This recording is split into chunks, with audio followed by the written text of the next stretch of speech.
Subscribe कीजिए legal गुरुजी channel को और दबाइए घंटे का बटन ताकि आप पाएंगे वीडियो अपलोड होते ही नोटिफिकेशन। हेलो दोस्तों, चैनल में आपका स्वागत है। इस वीडियो में हम डिस्कस करेंगे कि क्रिमिनल केसेस का जुरिडिक्शन किस तरह से डिसाइड किया जाता है क्रिमिनल प्रोसीजर कोड के अंदर।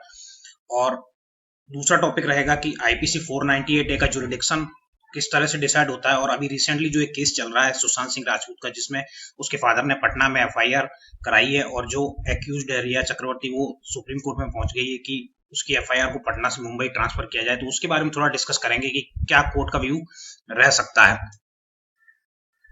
तो दोस्तों, क्रिमिनल केस का जो जुरिडिक्शन है, टेरिटोरियल जुरिडिक्शन है, वो दंड प्रक्रिया संहिता की धारा 177, 178 और 179 के द्वारा निर्धारित किया जाता है।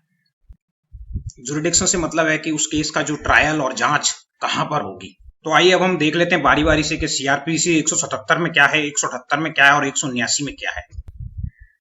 तो आइए दोस्तों डिस्कस कर लेते हैं सीआरपीसी 177 और 178। सीआरपीसी 177 में क्या है? Ordinary place of inquiry and trial every offence shall ordinarily be inquired and tried by a court within which local jurisdiction it was committed. मतलब इसकी जांच और उसका ट्रायल उस कोर्ट में चलेगा जहां पर क्राइम होगा।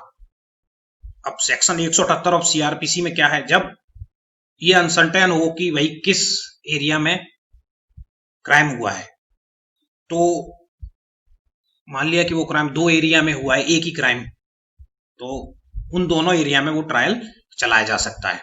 फॉर एग्जांपल, जैसे कई टेररिस्ट हैं, वो साजिश रच रहे हैं दिल्ली में कि भाई हमको चंडीगढ़ में बम विस्फोट करना है। तो बाद में वो चंडीगढ़ में बम विस्फोट कर जाते हैं और जांच के दौरान पता चलता है कि उसकी साजिश जो है दिल्ली में रची गई थी और एग्जीक्यूट उसको चंडीगढ़ में किया गया। तो दोनों में से किसी भी जगह पे इंक्वायरी या ट्रायल उसका चलाया जा सकता है। अब हम आते हैं सीआरपीसी 179 की ओर। सीआरपीसी 179 क्या कहती है कि अगर कोई क्राइम किसी प्लेस पे हुआ और उसका जो परिणाम है, उसका जो इफेक्ट है किसी दूसरी जगह पर भी पड़ रहा है, तो दोनों जगह पर वो ट्रायल चला जा सकता है, जहां पर वो क्राइम हुआ है या वो दूसरी जगह जहां पर उसका इफेक्ट पड़ रहा है। नॉर्मली इसमें जो मेंटल क्रुअल्टीज जुड़े हुए मामले होते हैं, मतलब जैसे किसी जगह पे क्राइम हुआ और दूसरी जगह उस क्राइम से रिलेटेड कोई व्यक्ति रहता है और उसके ऊपर मानसिक प्रभाव पड़ रहा है, तो जो है सेक्शन 179 पिक्चर में आ जाता है। Offence trial where act is done और consequences ensues when an act is an offence by reason of anything which has been done and of consequences which has ensued, the offense may be inquired into tried by a court within local jurisdiction. Such thing has been done or such consequence has ensued. इसका important example है IPC 498 है, जिसमें क्या होता है कि अगर कोई हस्बैंड है और वो अपनी वाइफ को मानसिक प्रताड़ना देता है अपने लोकल जुरिडिक्शन में, मतलब जहां पर हस्बैंड का घर है, और बाद में पत्नी जो है अपनी ससुराल चली जाती है, तो उसने जो प्रताड़ना दी है वो उसकी ससुराल में भी इफेक्ट कर रही है। तो ससुराल वाले मतलब पत्नी या उसके जो रिलेटिव है, वो अपने घर पर भी केस दर्ज करा सकते हैं, क्योंकि जो उसको प्रताड़ना दी है उसका जो प्रभाव उसके घर वालों पर पड़ रहा है, उनके मन के ऊपर पड़ रहा है, मानसिक प्रभाव पड़ रहा है दोनों के ऊपर, तो वो वहां पर दर्ज करा देते हैं। इसके बारे में सुप्रीम कोर्ट ने जो लेटेस्ट जजमेंट दिया था, रूपाली देवी versus state of Uttar Pradesh, जो कि 9 अप्रैल 2019 को दिया गया, क्रिमिनल अपील नंबर 71 ऑफ 2012 के अंदर।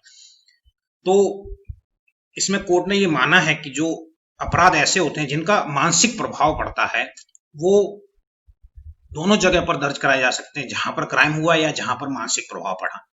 अब हम आते हैं सुशांत सिंह राजपूत के केस में, जो अभी लेटेस्ट मीडिया में छाया हुआ है। उसमें ऐसा है कि सुशांत सिंह राजपूत ने 14 जून को सुसाइड कर लिया था और उसके फादर ने जो फर्स्ट इंफॉर्मेशन रिपोर्ट दर्ज किया आईपीसी 306 की, हालांकि इसमें और भी धाराएं, लेकिन मेजर सेक्शन यही है, मतलब अबिटमेंट ऑफ सुसाइड का। इसमें उन्होंने रिया चक्रवर्ती के ऊपर आरोप लगाया कि उन्होंने जो है उसको आत्महत्या के लिए उकसाया, और जो एफआईआर दर्ज की गई 25 जुलाई 2020 को दर्ज की गई। अब रिया चक्रवर्ती जो है सुप्रीम कोर्ट में चली गई है ट्रांसफर को, ताकि उस फर्स्ट इंफॉर्मेशन रिपोर्ट को पटना से मुंबई ट्रांसफर कर दिया जाए।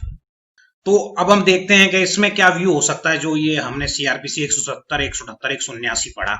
जो मेरा पॉइंट ऑफ व्यू है, कोर्ट का क्या व्यू होगा वो तो कोर्ट जाने, ठीक है, वहां पर जो बैठे जज हैं वो किस तरह से सोचते हैं। इसमें मेरे हिसाब से सेक्शन 179 ऑफ सीआरपीसी एप्लीकेबल होता है, क्योंकि सुशांत सिंह राजपूत ने जो सुसाइड किया है मुंबई में किया है, लेकिन जो उसके घर वाले हैं उनके ऊपर मानसिक प्रभाव वहां पटना में पड़ रहा है।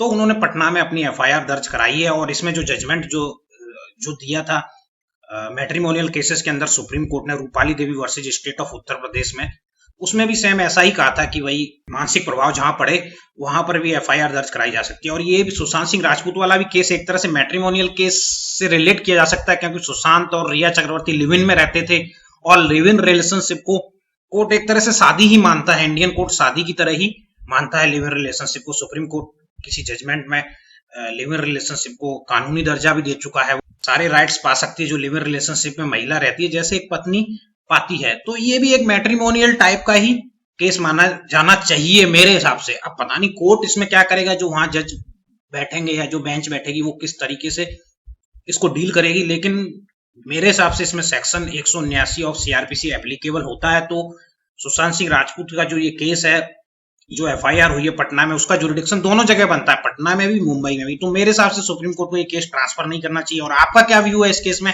आप कमेंट करके बताएं क्या इसमें होना चाहिए। तो दोस्तों आज का वीडियो इतना ही था और मैं आपको बताना चाहता था कि किस तरह से क्रिमिनल केसेस का जुरिडिक्शन डिसाइड किया जाता है।